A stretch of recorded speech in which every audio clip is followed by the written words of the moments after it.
చిట్టి చిలకమ్మ చెప్పమ్మా నువ్వు దోశ తర్వాత చెద్దుకొని నువ్వు చిట్టి చిలకమ్మ చెప్పు. సరే చిట్టి చిలకమ్మ మొత్తం చెప్పాలి. అది తర్వాత తిద్దుకొని నువ్వు చిట్టి చిలకమ్మ చెప్పు. చిట్టి చిలకమ్మ అమ్మ కట్టిందా తొట్టుకొద్దావా తొంత తెస్తావా గుడ్డ పెట్టవా గుడ్డ పెట్టవా విన్నావా చిక్కు చిక్కురాలు చెప్పు.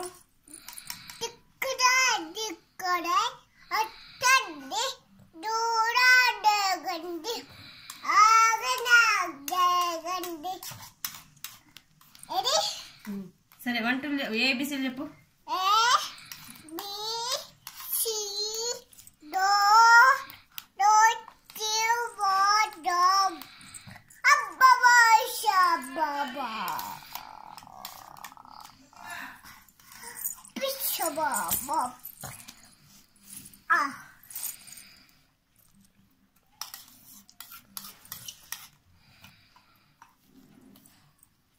ఇది చెప్పండి.